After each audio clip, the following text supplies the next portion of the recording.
Hi partner, hold an illustration 5. என்ன question பாரு.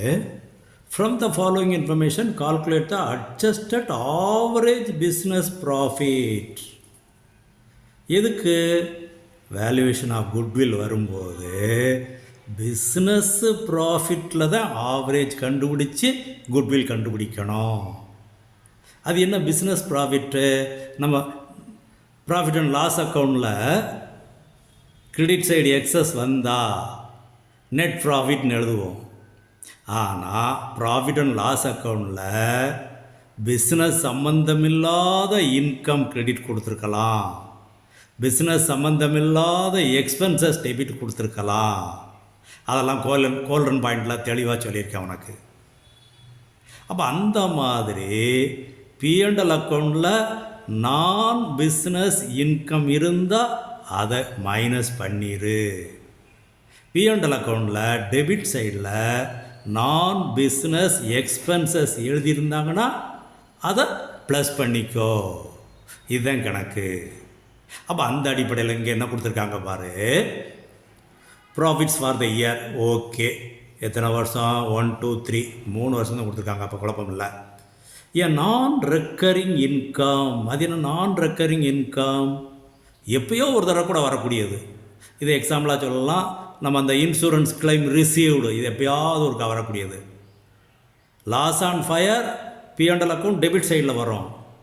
ஆனால் அதுக்கு இன்சூரன்ஸ் கிளைம் ரிசீவ் பண்ணியிருந்தோம்னா அது கிரெடிட்டில் வரும். ஆனால் அது பிஸ்னஸ் சம்மந்தம் இல்லாதது, எப்பயாவது ஒருக்கா வரக்கூடியது.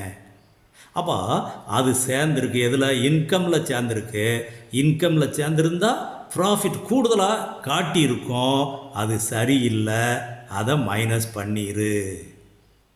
அவ்வளோதான். இது எந்த வருஷம்? 2021. அவன் மொதல் வருஷம். ஓகே. அடுத்தது closing stock of the year. Closing ஸ்டாக்னா ட்ரேடிங் அக்கௌண்ட்டில் கிரெடிட் சைடில் எழுதுறது. எப்படி எழுதியிருக்காங்களா? Over valued. 1 லட்சம் எழுத வேண்டியதுக்கு 1,30,000 எழுதிட்டாங்க. அப்போது 30,000 ரூபா அதிகமாக எழுதியிருந்தாங்கன்னா ப்ராஃபிட்டும் அதிகமாக காட்டியிருக்கோம். அது சரி கிடையாது. அப்போ அதையும் மைனஸ் பண்ணிடு.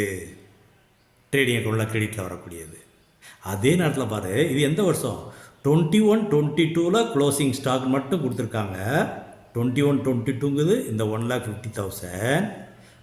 This year closing stock, next year opening stock.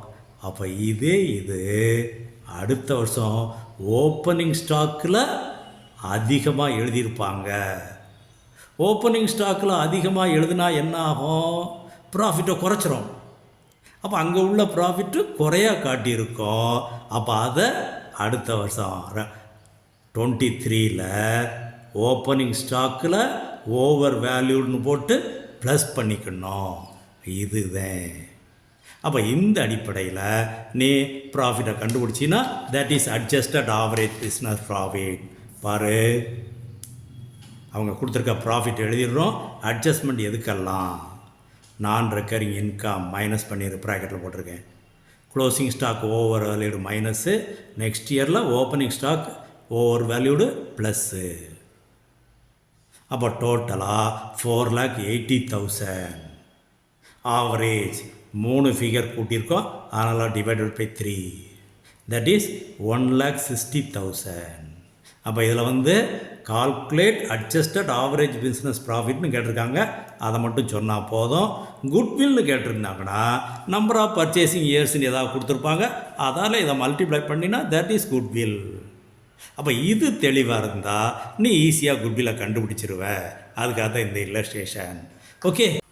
இந்த இடத்துல இன்னொரு முக்கியமான விஷயம், சப்போஸ் லாஸ் கொடுத்துருந்தாங்கன்னா 21-22ல் லாஸ் 1,50,000னா அப்போ இந்த over valuation of stock plus பண்ண வேண்டியது இருக்கும்.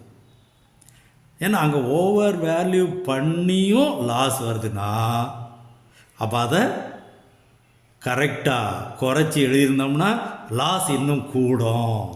அப்போ ரிவர்ஸ் ஆயிரும். அப்போ நல்லா கவனிச்சுக்கோ, இதில் ஏதாவது லாஸ் இருந்தால் இந்த பிரின்சிபிள் வந்து அப்படியே ரிவர்ஸ் ஆயிரும். அதை கொஞ்சம் கவனமாக நீ செய்யணும். ரைட்டா? Okay boys.